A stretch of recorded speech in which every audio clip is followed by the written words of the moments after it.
Oh, just another day in 2020. Can't go anywhere. People getting sick. Everyone getting canceled. Gee, I wonder what's going on YouTube. Oh, hey, look, my channel got demonetized again. Thanks, Susan. It's not like every other small YouTube channel isn't having... Wait a minute. What's this? Sam234 sent me a BitTorrent of Shane Dawson's Not Cool the movie? Isn't that supposed to be like the worst comedy ever?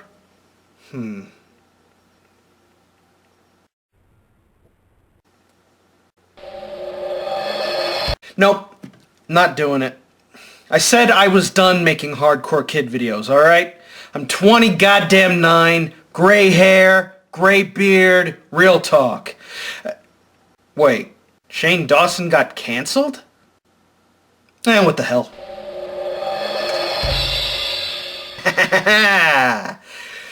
Hey dudes, Hardcore Kid here, and today we're going to be talking about not cool.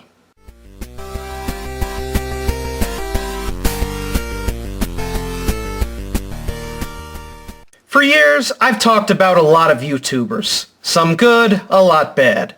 I've even reviewed movies starring YouTubers. But if there's one YouTuber that I haven't talked a whole lot about, it's Shane Dawson. Shane Dawson is a 15-year veteran of YouTube, known for making a bunch of cringy, tasteless, and horrifically unfunny skit videos featuring a variety of offensive characters and stereotypes, which include making fun of blackface and mentally disabled people. Eventually, he stopped making such videos, and eventually started focusing on other projects, like documentaries on the Paul brothers, and collaborating with members of the beauty community, including his malfunctioning associate, Jeffree Star. But just recently, Shane's past has come to bite him right in the cooch, after he and Star were exposed for multiple racist remarks, lying about James Charles, and getting called out by Will Smith's family for a video where he humped a then 11-year-old Willow Smith poster in public. As a result of these controversies, all of Shane's channels were demonetized, and he deleted all his old videos off his channels. Welcome to Ban World, buddy. Ban World, Ban World, Ban World, Ban World. But sadly, something that will never leave the public eye is Shane Dawson's own personal disaster movie, Not Cool. Made as part of a film competition by Starz, this movie is directed, produced, edited, and starring Shane Dawson himself. It has all the garbage tropes that Shane has ever put into his videos. Dan Schaffer may have top billing as writer, but you can tell Shane was heavily involved as well.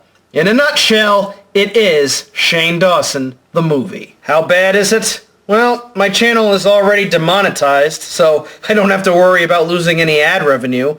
So, let's just watch the movie and see how long I can last before I go Markiplier getting over it with Bennett Foddy levels of crazy. Roll the footage. So right off the bat, we're thrown into a wild Thanksgiving party featuring lots of boozing, dancing, guys making out, along with dumb social media pop-ups mixed in. Get used to seeing all these social media references, people, because there are more of them in this movie than friend request and unfriended combined. Speaking of, we focus on our main character Tori, played by anime voice actor Jeremy Lee.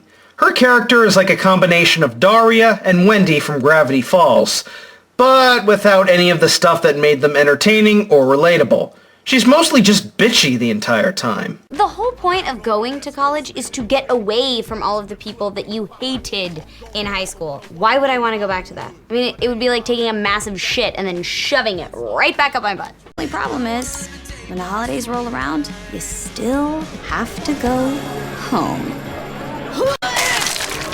What's that? Turned off by that vomit gag? Don't worry, because in the very next scene, we have Tori at an airport sitting next to a homeless black man. Wanna switch lives? I'd rather eat my own shit. And I do. This is shit up in here. Little fun fact, a lot of people turned down auditioning for this movie because they found out it featured a scene of a homeless black man eating his own fecal matter.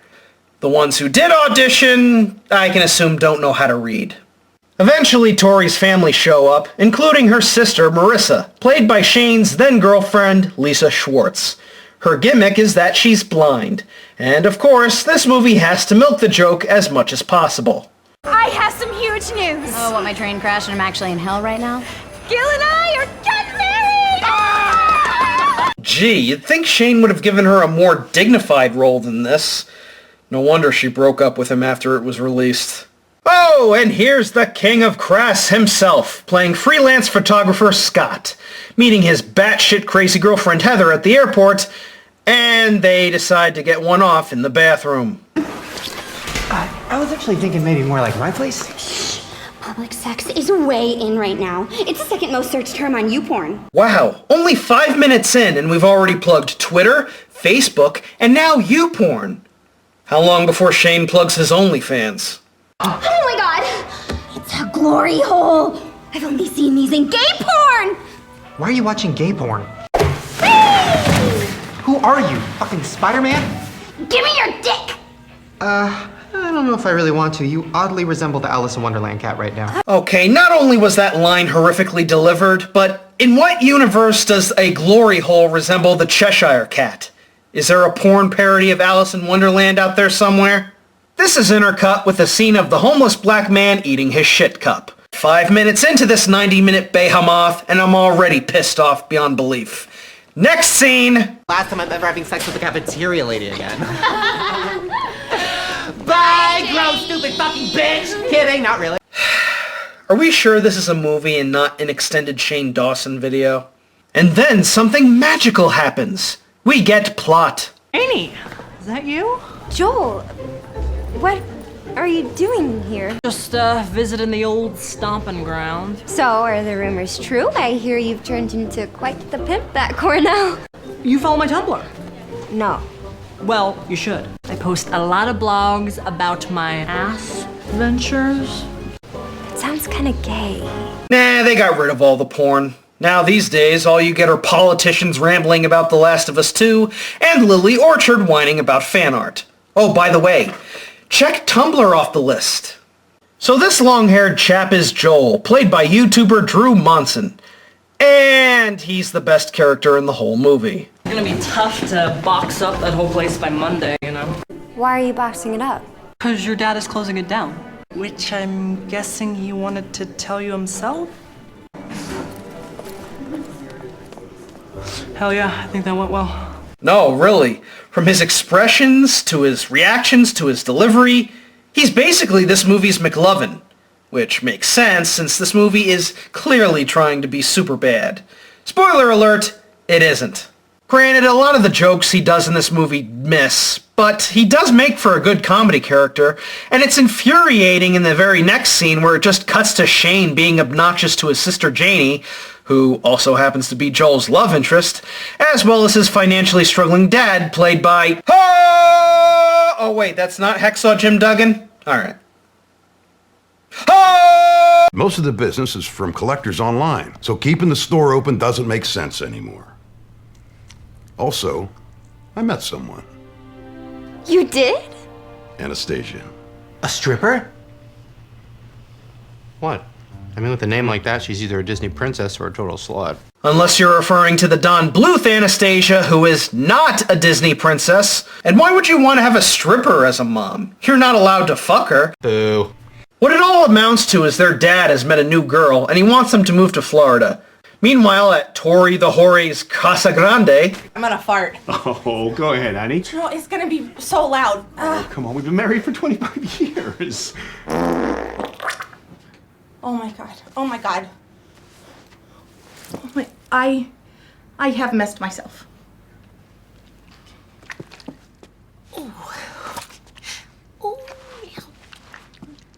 Wow. I mean, I'm not surprised this piece of shit movie has a fart joke, but just the fact they let it play out for 30 whole seconds straight. Just Emmy award-winning material here. Girl, you need to get out that house. Good, go, get them out now. So now we're back at the Thanksgiving party, and Joel tells Tori how he wants to hook up with Janie while he has the chance. I'm gonna try really, really hard not to be a dick here, because I can tell you're, like, really sensitive and everything. She was not into you in high school. She's not into you now, and she's never gonna be into you. I feel like it's time we move on. Well, gee, Tori, aren't you the bright spark of positivity that Joel needs? Why do you even hang with him? You're right. Shit, you handled that really well. Psych. No, I'm fucking with you. She's totally gonna sit on my face later. Wow, that's really not how that goes down at all. So it's clear you've never done that. Yes, I have. I've eaten out like 17 pussies. Or 23. I don't know. I know it's a prime number. God, please stop doing that. Did you spit? Yes. That's A little disgusting. bit. Don't spit. Shane, this is the only likable character in this movie so far, and you're ruining him with your awful humor. And again, this joke goes on for a total 30 seconds. It should be about 10 seconds. Cut it down. Less is more. Oh, god damn it. Again with LaQuisha? Oh, this party is hashtag lame. I've only been roofied and fingered like twice tonight. I mean, what is this, a bar mitzvah? I heard Ethel's gonna be there. Ew, is that your grandma? No, you stupid fucking dumb Ecuadorian bitch! Kill yourself. Things eventually calm down when Joel deliberately biffs into Janie's boobies, and the two go into the bathroom to dry her off. And it's there that Joel strikes up both a feel, as well as some goofball juvenile conversation. It's awkward and dumb, but I'd much rather watch more of these two than any of Shane's shenanigans. And hey, Joel gets a date. Good for him. After a reprisal of the vomit scene at the beginning, we see Shane walking outside the house, where he's instantly hit by a truck. Hooray! Shane is dead! Happy days are here again. Oh no, he's fine. And the person who hit him turns out to be Tori. Do I know you? We went to high school together, and middle school, and elementary. Tori the Hoary? And we're back. Oh, sorry, I wasn't paying attention to the dialogue. I was more distracted by the blue shiny dot on Tori's jacket. Does Jeffree Star have a rifle pointed at her or something? So, Tori drives Shane home. Shane talks about how shitty his relationship with Heather is. Tori cuts a promo on him, burying him for being a selfish douchebag. And all of a sudden, Shane just immediately starts making out with her. Yeah, just out of nowhere. These two barely know each other, at least allegedly, and already they're going for the home run? I guess consent is but a mere vapor in the Shane-verse. Feels getting copped, glory holes getting invaded, and boobies getting bumped faster than Zoe Quinn driving game developers to suicide. So now we get the Thanksgiving dinner scene between Scott and Janie and Tori's families.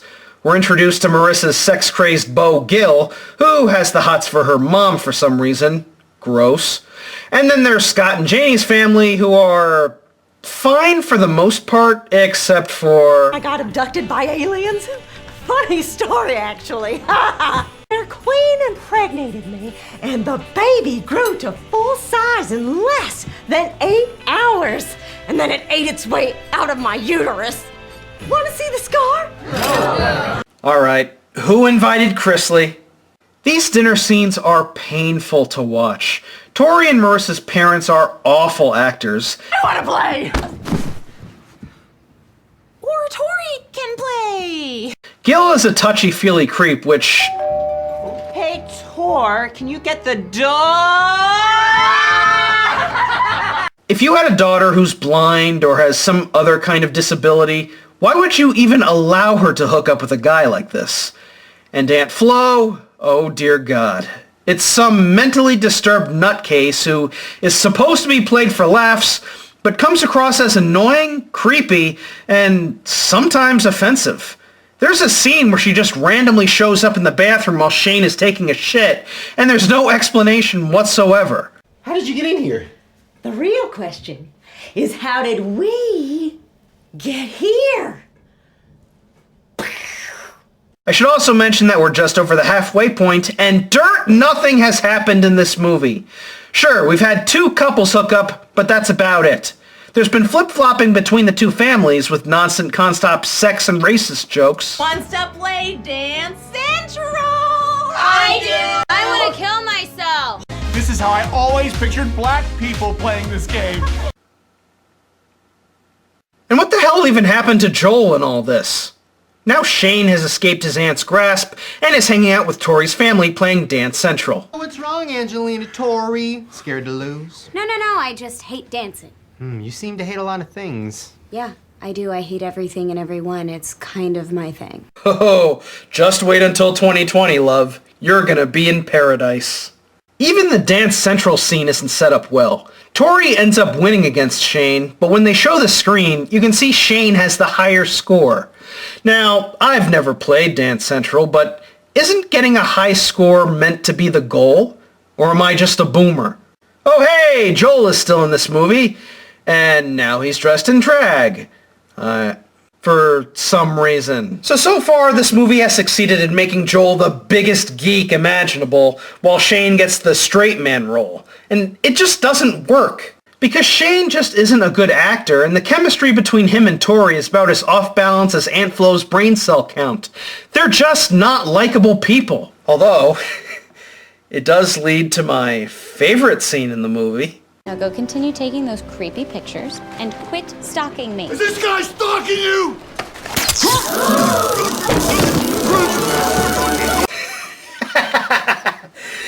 Can we just have Kurt Angle show up and just ankle lock every canceled YouTuber there is?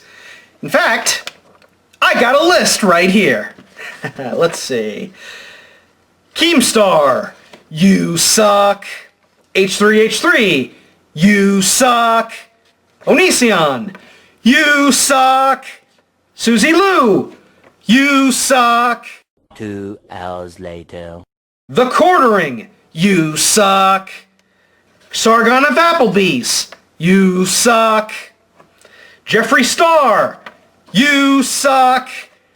And Shane Dawson, you suck. It's true. It's damn true.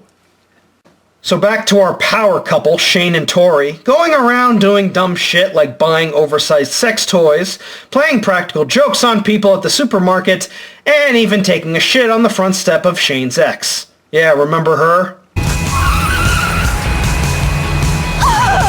Why weren't you into poop stuff when we were together? I really don't like this movie. There's also a scene where Shane goes to get his ear pierced, only to get gigged. And it's so painfully obvious he's squeezing a squib inside Tori's jacket that it's not even funny. There's also a scene where Shane and Tori and the homeless guy go on a monorail and flash their naughty bits at them, and I can't show you that for obvious reasons. Tori's ass is good, though. Wait, Joel and Janie, where have you been this whole movie, you geeks? At this point, I may as well start calling you Garth and Lily, because you're clearly the better couple and you barely get screen time. Oh, but of course, we have to squeeze Shane Dawson in there in yet another character role, this time as the loudmouthed coach driver. Last thing I want to see is two underaged, semi-ethnic looking, possibly Native American teenagers making a mess on my brand new pleather interior, forcing me to lap it up like a golden retriever on a hot-ass day. Oh, fuck. You know, I'm convinced that this originally wasn't a Shane Dawson movie. I think it just started off as some independent, raunchy, Superbad wannabe until Shane decided to step in and throw in his own brand of humor into the mix. And if you watch the Starz reality show The Chair, which gives a behind-the-scenes look at how Not Cool was made, you can see Shane being overpowering and vindictive towards his peers. Is a problem for people. So if we just lose that, I'm just saying. I'm not taking anything out of the movie to please a bunch of out-of-work actors in Pittsburgh who should be lucky to get an audition for a feature film. No director has ever taken anything out of a movie to get somebody to audition. I'm angry that we're finding out about this 2 days before we start filming the movie. I don't know. I'm gonna go. And despite all this, he still managed to win the $250,000 prize on votes. Although I'm pretty sure those votes were purely on popularity, and most of those voters never even watched the actual movie. How biased. Suddenly, as the movie worms its way into the third act, it becomes surprisingly straight.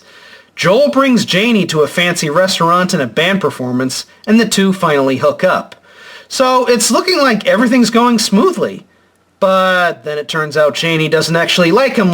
Get off my screen, Lila! And Janie admits that she prefers big muscular men over skinny nerdy guys like Joel, and poor Joel is left deep into the friend zone. Oh dear. This movie blew a bigger hole into my ship than Steven Universe did to Lars and Sadie. Meanwhile, Shane and Tori are straight up snogging in the truck with a blow-up doll for some reason. Don't ask me why. And the next morning, Shane suggests that he and Tori go road tripping as a way to get out of moving to Florida with his family. But Tori rejects his offer because Shane is basically just using her for sex and would rather just stick to staying home and focusing on her future. Am I watching a completely different movie all of a sudden? The entire first half you were bitching about how you hated your life, hated your family, and was even contemplating suicide. What made you change your mind all of a sudden? But enough of that, because it's time for Marissa's engagement party. This movie has more parties than the entire pandemic. In the kitchen, we get to see the return of Not Sharpay fighting Drunk Fat Lady in a match that would make Jenna Maraska and Charmel blush. I'm not afraid to beat the shit out of you either, Megatron. This is bad comedy. And then we get a scene where Marissa and Tori are in their room talking about what Tori wants to do for her relationship. And again, it's really not a bad scene. I'm convinced writer Dan Schofer managed to grab the pen away from Shane and get creative control. Then Shane stabbed Dan in the face with the pen and got the script back, and then we get this. Heather, what are you doing? I found this in Sharif's mom's closet. Isn't it fucking hot? It'll jingle while you fuck me. I know you want to do me, Scott. I really don't, and you're really racist. Oh my god. Really racist, really racist.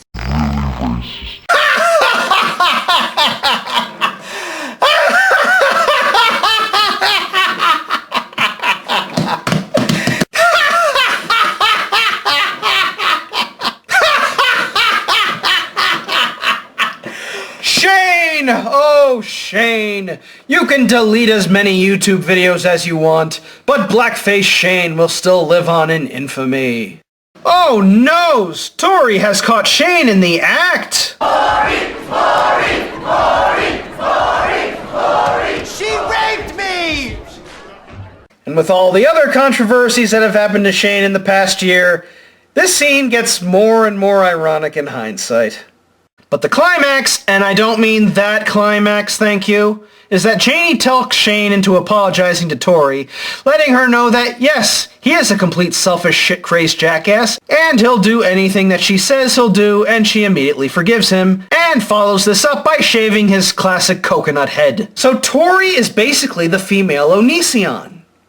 It all makes sense now. And so the movie ends with party number 326 as Janie holds a party just for Joel to have him get laid by 3 girls, one of who turns out to be Shane Dawson in drag. Complete with fake tits that I am so not editing into this video, thank you. Fuck that. Yeah, this movie fucking sucked. What a nightmare to get through. The first 2 acts are just absolute garbage, complete with as much shit-eating, blow-jobbing, racist, transphobic garbage you could imagine. And then in the 3rd act, this movie has the gall to play itself like a straightforward romantic comedy, which is hard to do after an hour of absolute bullshit. The acting ranges from decent to absolutely awful, and Shane Dawson is by far the worst of the lot. Even the production work isn't good. There's equipment and shots, the editing is fluky, and scenes that don't mix well. And to top it all off, there really isn't much of a plot outside of just these 2 relationships. It's just a series of random unfunny occurrences without any true conflict. But is it the worst comedy I've ever seen? Honestly, no. To this day, I still consider Disaster Movie and all of Seltzerberg's other movies the bottom of the barrel when it comes to comedy, since it's basically just ripping off other comedies and doing them even worse. Not everything about Not Cool is, well, not cool. I will give special praise to Drew Monson and Michelle Ventimiglia. Their scenes are easily the best part of the movie, and I wish they focused more on them as opposed to just Shane and Tori. Jeremy Lee? I'm happy she's having a fulfilling career as an anime voice actor. And Shane, yeah, Shane. Enjoy that big and perfectly formed hardcore headache on your trip to band world, Shane. It's gonna hurt a lot more with how your career's going. I'm the hardcore kid. Should I make a follow-up? I'll think about it. Peace out and cease. Fuck up. Ban these guys, dude.